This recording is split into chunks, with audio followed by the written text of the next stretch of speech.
우크라이나 정보당국이 내년 초 러시아가 우크라이나를 침공할 수 있다는 충격적인 보도가 나왔습니다.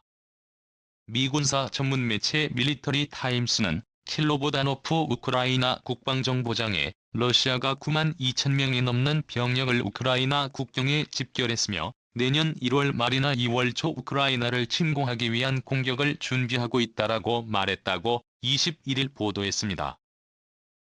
러시아가 제3차 세계대전을 시작할 수도 있다는 것인데 이번에 공개된 러시아의 극비 자료는 너무나 구체적이라 우크라이나 국민들뿐만 아니라 전 세계인들을 긴장과 공포 속에 몰아넣고 있습니다.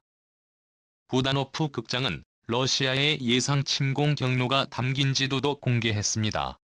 그러면서 러시아가 우크라이나 동쪽 국경과 크림반도에서 포병 기갑 부대 공격을 전개하고 대규모 공수 부대의 작전이 뒤따를 것으로 예상했습니다. 또 우크라이나 남쪽에서는 흑해를 통해 수륙 양용 부대가 진입하고 북쪽에서는 벨라루스 등을 통한 소규모 침공도 이어질 것으로 전망했습니다. 그는 공격이 실제로 벌어지면 2014년 러시아의 크림반도 점령 때보다 더 심각한 유혈 사태가 날 수 있다고 우려했습니다. 부다노프 국장은 러시아가 지금처럼 군사적 긴장을 높여 우크라이나 내부 불안을 조성 서방에 우호적인 우크라이나 정권을 교체하려 한다며 이런 방법으로 정권이 교체되지 않으면 군사적 침략이 이어질 것으로 전망했습니다. 그는 러시아는 상황을 점점 더 위험하고 어렵게 만들어 정권이 교체되는 상황을 만들려 한다며 러시아의 뜻대로 안 되면 군대를 동원하게 될 것이라고 말했습니다.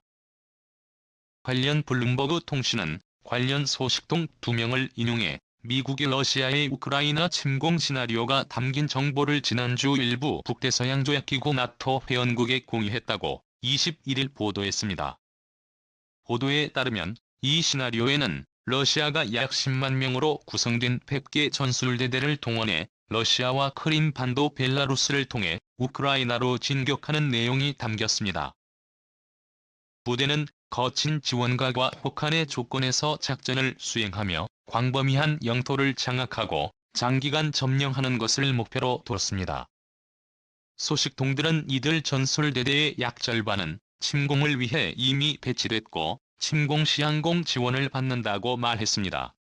미국이 공유한 정보에는 러시아 군대가 우크라이나 국경 근처에 재집결하는 내년 초 블라디미르 푸틴 러시아 대통령이 우크라이나 침공을 저울질할 수 있다는 미국의 평가도 포함됐습니다. 블룸버그는 또 러시아가 소련 시절 이후 유례없던 수만 명의 예비군을 소집했으며 예비군의 역할은 전술투드가 침공한 지역으로 투입돼 해당 영토를 확보하는 것이라고 소식통을 인용해 전했습니다. 이처럼 러시아의 우크라이나 침공 가능성이 커지고 있다는 보도가 잇따르자 러시아는 미국을 비난했습니다. 드미트리 페스코프 러시아 대통령 대변인은 이날 러시아 국영 TV에서 해외에서 군대를 데려온 미국이 우리 영토에서 벌어지는 일에 이례적인 군사 활동을 한다고 비난한다며 공포를 조장하고 히스테리를 부리고 있다고 말했습니다. 와 관련 토니 블링컨 미국 국무장관은 지난 11일 러시아의 의도를 명확히 모르지만 병력을 집결을 침공하려는 러시아의 각본은 아니다라고 주장했습니다. 자, 그런데 이렇게 긴장감이 최고조에 달하는 가운데 푸틴 러시아 대통령이 의미심장한 이야기를 꺼냅니다. 블라디미르 푸틴은 지난 18일 오히려 지금 제3국이 우크라이나에 현대적 살상 무기를 제공하고 흑해에서 연합훈련을 하면서 돈바스 지역 분쟁 상황을 악화시키고 있다고 말했습니다. 네, 그렇습니다. 러시아는 지금 우크라이나뿐만 아니라 동유럽 국가들을 제3국으로부터 러시아산 무기를 압도하는 최신식 무기들을 들여오면서 더 이상 러시아가 동유럽 지역에서 영향력을 행사하지 못할까봐 두려워하고 있는 것인데요. 놀랍게도 그 중심에는 바로 한국이 있었습니다. 지난해 미국과 프랑스 등과의 경쟁을 뚫고 호주에서 한국의 K9 자주포가 선택받으면서 지난 17년 동안 세계 자주포 시장의 절반가량을 한국이 차지하는 영광을 얻었습니다. 호주뿐만 아니라 터키 280만 폴란드 폐기신문 인도 100만 핀란드 48만 노르웨이 23은 에스토니아에 18만 씩이나 수출하는 데 성공했습니다.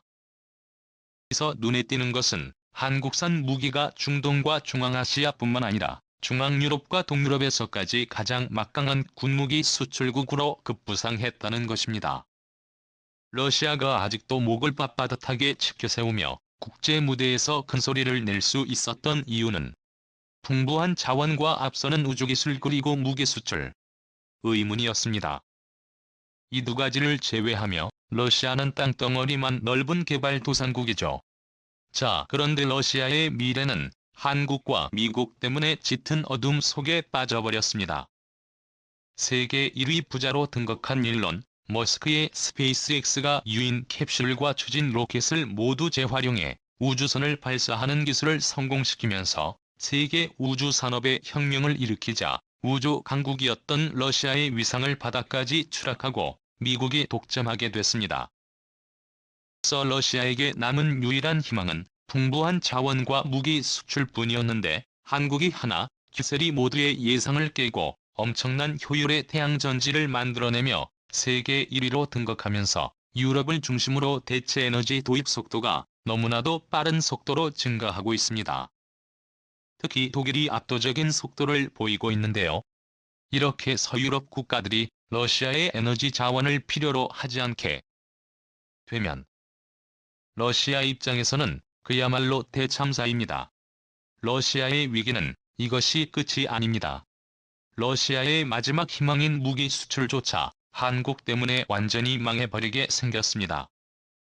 러시아가 지난 수십 년간 공들여온 중앙아시아와 중동 그리고 동유럽 국가들이 러시아를 버리고 모두 한국으로 갈아탔기 때문입니다. 최근 한국 이외의 아랍에미리트에 4조 원 규모의 천궁을 수출하는 데 합의하는 쾌거를 이룬 데 이어 터키가 앞으로 한국의 유럽 진출을 돕겠다는 파격적인 발표를 해 러시아에 큰 충격을 주고 있습니다. 한국의 형제의 나라로 불리는 터키는 지난 올림픽 때 한국이 터키의 극적인 승리를 거두었음에도 터키 선수들은 한국의 승리를 진심으로 기뻐해주고 축하해주었고 이 모습에 감동을 받은 한국인들은 최근 최악의 사물 겪은 터키의 묘목 수천 그루를 보내주었습니다. 터키 측이 한국에 직접 감사의 편지를 공개했는데요. 터키의 환경단체는 한국에 친애하는 친구 여러분, 생명의 원천인 산림이 터키와 세계 여러 곳에서 불타고 있습니다. 한국인들이 우리와 함께 서서 수천 그루의 묘목을 아낌없이 기부함으로써 지지를 보여주었습니다. 진심으로 감사드립니다. 맡겨주신 묘목을 한국과 터키의 오랜 우정처럼 지켜주고 가꾸고자 한다. 고 전했습니다. 그리고 한국에 대한 터키의 감사한 마음은 편지로 끝나지 않았습니다. 한국의 유럽 진출을 위해 터키가 교두보 역할을 해주겠다는 파격적인 제안이 공개됐는데요. 터키는 동유럽뿐만 아니라 중앙아시아의 카자흐스탄, 우즈베키스탄, 투르크메니스탄 등의 나라에 진출하기 위해서도 최적지로 알려졌습니다. 터키와 이들 국가의 언어도 상당히 유사해 330% 정도는 서로 알아들을 수 있고 현재 중앙아시아에 위치한 국가들은 제조 기능이 취약해 터키로부터 생필품과 공산품을 대부분 조달받고 있는 것으로 알려졌습니다. 즉 한국은 터키를 통해 유럽과 중앙아시아에서 막강한 영향력을 빠르게 확대할 수 있게 됐고 상대적으로 러시아의 영향력은 급속도로 쪼그라들게 됐습니다. 중국도 상황은 마찬가지입니다. 태국과 필리핀, 인도네시아 등 동남아시아 국가들의 중국산 백신을 대량 제공해주고 인프라도 저렴한 가격에 구축해주는 등 엄청난 공을 들여왔지만 방글라데시와 미얀마 등을 제외하면 모두 중국을 버리고 한국산 무기와 함정을 선택하며 중국의 크나큰 배신과 충격을 안겨주었습니다. 게다가 최근 파키스탄과 이란마저 중국산 제2탄기의 구매를 취소할 수 있다는 소식이 전해지면서 중국을 대위기에 몰아넣었습니다. 중국 입장에서 더 충격적인 점은 인도네시아가 중국을 버리고 한국산 잠수함을 도입해 최근 중국이 영유권을 주장하는 남중국해 자국 영토에 전면 배치한 것인데요. 인도네시아의 하딧 사령관은 지금 우리 앞에 있는 잠수함은 주국의 위대함과 과학기술의 발전상을 우리 미래 세대에 보여주는 증거라고 말했습니다. 그러면서 알루고르는 인도네시아와 한국의 전략적 협력에서 비롯된 최고의 작품이라고 지켜세웠습니다. 오늘도 감사합니다. 최고로 멋.